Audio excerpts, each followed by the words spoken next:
recording here. Take my place in my throne, I guess. We're going so far. Cool. All right. Welcome, everyone, to week 2. You made it.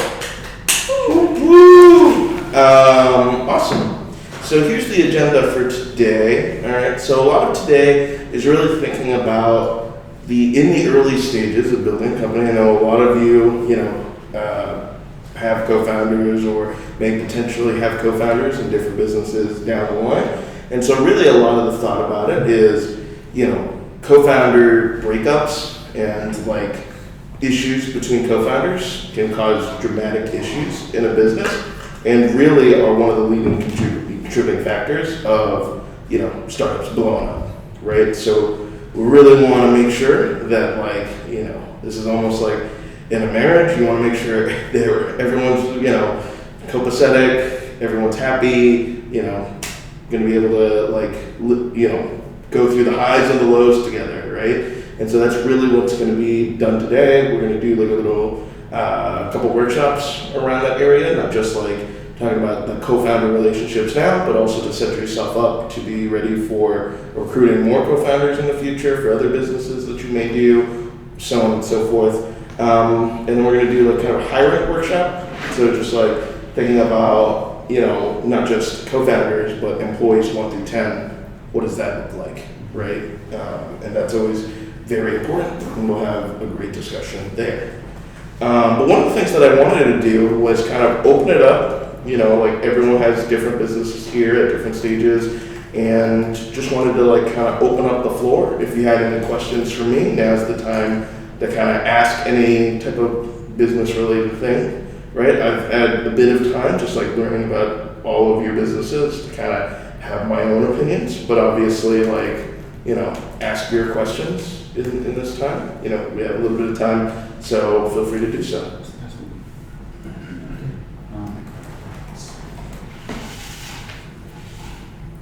Is this just the general?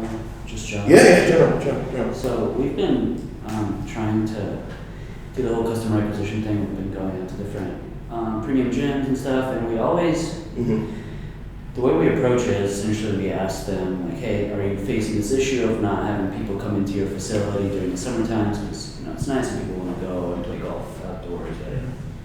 And they're always saying yes, and then we introduce the solution that we have for them. And I guess our biggest issue has been the follow-up. It's shoot us all of this information and we'll take a look. They seem very interested, but then most of the time nothing really comes to fruition from that. So do you have any tips or tricks to kind of getting them to actually follow through on the conversation? And how are you doing this? If just to reiterate the question, so when you're doing customer acquisition, you're kind of getting good traction off of yes. the initial cold outreach. You're just saying then there's kind of a fall off. Exactly. Yeah. So I feel at the early stages we didn't really know exactly how to approach it, but then we were able to start targeting our questions to where we would, essentially get them to answer the actual question. Do you need a solution for this issue that you are experiencing continuously? We're able to get really good traction from everybody that we've talked to. This is dope. We'd love to learn more, but it's just Well, in that process, is it a price point type of thing? Is it just they kind of trail off?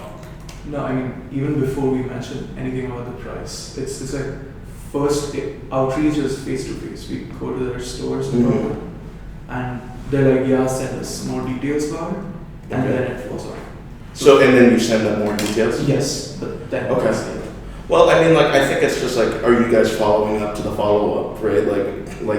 I think one of the things that you can do that is really important is that, building some form of customer CRM for yourself, keeping track of every email or every person that you contact, right? Where they are in the funnel, and then trying to be diligent in kind of following up, right? A lot of these clients of yours, I think, are in person too, right? So you can literally go to them and like do like an in-person follow-up, right? To kind of force the issue, right? I mean, I'm obviously empathetic if you like, can't Uber all the way up to like Cannon Mountain in New Hampshire ski resort or whatever place, right? But it's just like thinking about the most like scrappy way possible to getting more touch points with people. I mean, it's kind of the same thing with like marketing and sales, is that the more touch points you have, the more you meet someone and get to know them and all that type of stuff, the more that you kind of build a good relationship to move the ball forward,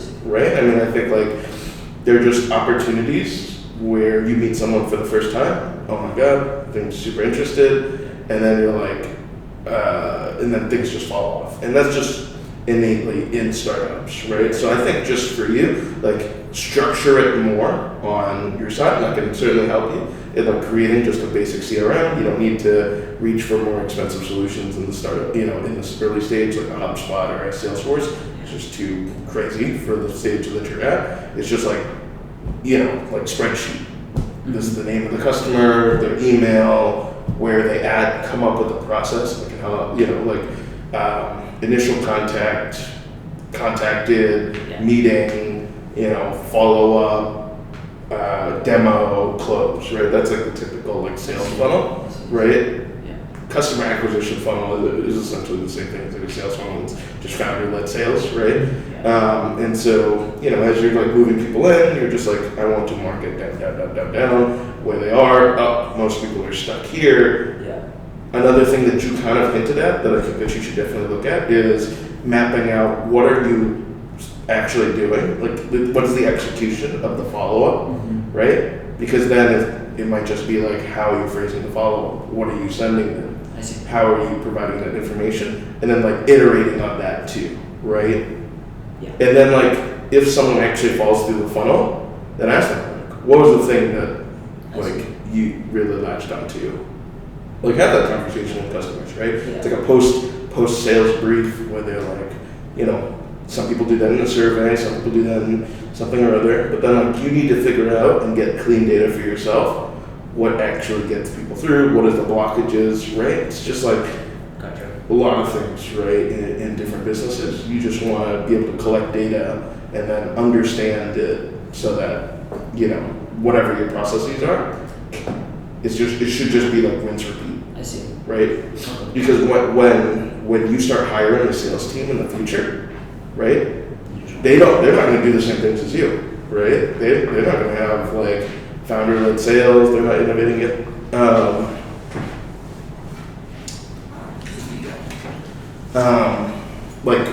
They just don't have that, right? They just take the sales playbook that your company provides, the brand guidelines, so on and so forth, right?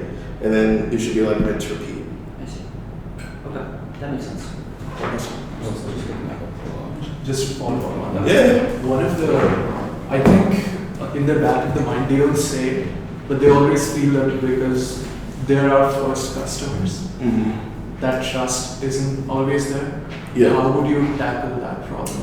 Well, I think the question of like, there's a major barrier for acquiring the first customer, and it's certainly true. I mean, I think like the old adage is like everyone wants to be first to be second, right? Like that's the typical saying. But I mean, like I think like is just like being as white glove as possible could possibly help with that. What is that? So like, like white glove meaning like providing a very premium level of service, right? Something that you wouldn't do for your 100th customer, but you have to do it at the start, right? And so, whether that's literally like, there are things that you just do for the first few customers that you wouldn't do for anybody else. So whether that's taking them out to dinner or to do, and obviously within your means and budgets and all that type of stuff. So like, there's just things like if I'm trying to sell art, like I would take someone to a steak dinner and then try to sell them like art based off of that like very warm relationship, right? Just because that's what the expectations are, and you're not a known commodity. You're trying to build it up, so you've got to invest into it, right? And so whether it's like, hey, we're going to create a snowboarding club and then like invite like owner of particular areas to come try it out, and like you pay for their ticket for the ski thing or whatever, right? And then in the process, they're like, you get to like shout out what you're working on, that type of stuff, right? It's like you're organizing the party, and then you get to have like a shout out because they're indebted to you in a particular way, right? And they're just ways of like breaking down the barriers that exist, right? Gotcha. Yeah, and it's just like you got to do things that sometimes don't scale, right? You're not going to do that for, you know, Joe Schmo down the line. Your sales team isn't going to do that, right? But you're going to do it for your first few customers, because without doing it, you would have no customers. And it wouldn't have mattered anyways, right? So obviously empathetic to where you guys' budgetary constraints are and all that, and like really like, I don't know, whether it's like working a summer job just to earn like the couple thousands of dollars to then put into that, right? Yeah. That's just how I would structure it. Sure. Oh, look at that. Collecting names. Everybody. Hello, thank you. Actually, do you want to put this on like the back table, just in case people... Would you mind? Thank you. Awesome. Leah's house. Yeah. We're just doing like a general Q&A for the group, so like, Yep. if you have any like very business-specific questions, you know, feel free to ask them. Right. We're here to help. Yes, absolutely. So we have 3 team members in our team. You So have you 3 met team 2, members. one of them, Yeah. but his train canceled today, so Yeah. he'll be coming next week. But who do we need on our team to be like fundable and to succeed? So we have an engineer, a marketer, and a scientist. You have a Software engineer, Okay. marketer, and a scientist. So what's a general, you know, as Yeah. investors look at teams, who are they trying to see on the team? It's a really good question. Or so like talking about team composition really, and talking about like what is an investable team composition and what team provides success. And funnily enough, we'll probably be able to gloss over this a little bit later because this is supposed to be a topic later. But I mean, I think that in just answering the question, there's a big difference between like a team that is successful and a team that is investable, because sometimes they are not the same, right? And I think that if you're talking about investors, it's just because like, and even I do it, right? Like my thing was, it's just based off of like a pattern of success that I've seen in the past leads me to believe certain things about the future, right? And so like the ideal team structure of 2018 that I observed back then, because it just seemed to work, was CEO, COO, CTO, right? So a business person, an operations person, and a technical person. I see you're about to write that down. I would hesitate to do that Okay. because things have shifted over time. Okay. Marketing has become a lot more easy. Brand has become a lot more easy, right? And so I think that like my thoughts have shifted from 2018, where it was like you need to be able to actually run and operate a business, to nowadays being more of like there's actually a lot more businesses out there, so you need to differentiate yourself in the eyes of not only investors but you know your potential business partners and customers. And so really like brand is something that's huge to me. So I'm actually changing it so it's CEO, CMO, CTO. Business person who's the leader, a marketing person who manages the brand, and a CTO who's actually able to build it. And honestly, if you really think about it, it kind of goes to the, when we were doing the assumption mapping workshop of last week, the feasibility, the viability, and the desirability, right? Like, marketer deals with kind of desirability, the CEO deals with viability, is the business actually able to do it, and then CTO is like feasibility, can we actually do it, right? And I just think like that on a base principles level makes sense, right? Now obviously there are nuances, right? If you're a deep tech company that's going to be building in healthcare, probably swap out the CTO for some form of scientist person, right? Chief Science Officer, right? If you are a B2B SaaS company, maybe the CMO is not right, maybe it's a VP of sales type person, right? And so there are nuances there. I would say like from an investor's perspective, just that sounds very well rounded. And then obviously like more nuances into the actual founder, right? Like, do I believe in this founder? Do they give off that like super like scrappy and like is willing to go above and beyond and is, you know, just like there's just like this founder aura that comes off of them, right? And so, you know, that's something that you may or may not control. I think that it just comes with time for some people, right? Like founders who are on their third or fourth startup have a very different vibe than someone who's early on. And it comes with like confidence and like I've done this so many times before. Like I just know my craft, right? And so, you know, getting around like some of the peculiarities, you just like we're down to business. That really impresses investors for the most part. I mean, it impresses me when someone's just like ready to just get down to business and like I just need money to go do this, right? And like, you know, it's not about like the song and dance of like I'm worth it, I'm worth something, come and, you know, help me out, right? Type of thing that a lot of like early founders have, right? It's like I need this money to go execute on this, and it's a good deal for you because of this, right? And it's just like part of that. And then like successful founding teams. I guess I was going to go on over this later in the lessons, but like I think that's really like it's down to you, right? Because you may or may not need investment to actually make things succeed, right? You might just work at a job and have enough money to then do the things that you want to do, or grow at the pace that you want. Because investment is just pouring gasoline on the fire, but it shouldn't be considered like it'll start the fire, right? The Billy Joel song, investors don't start the fire. Founders do, right? That's why you're called founders, right? So there's a big difference there. There's a lot of nuances there. I think that like whether it's a solo founder to a two-person team to a whatever, there's successful business cases out there that show like any one of those could work, right? It's just down to your capacity and how well your team fits together. You could have like a team of 3 to 4 people, everyone hates each other, the team breaks apart, company dies, we're dead, right? Or you can have one person, that person gets hit by a bus, that company's now dead, right? So like, you know, there's so many nuances there, right? But like, you know, it's to the negative, to the positive, 4 people just work really well together. They've worked together at a previous company, so on and so forth. They just gel really well, and it's great. This one person, you know, they're a super loner type person, but they're like a Terminator. They're just gonna like walk through walls to like get stuff done, right? And we've certainly known people who are like that, right? And they're just gonna brute force their way and make this startup successful, right? Either way works, right? It's just finding out what works for you. Any other questions? Tony? No? Yulia, do you have anything? Yulia, do you have anything? No. No? Okay. Good, thank you. This is great. Is that it? I think we're Good. good. Okay, awesome.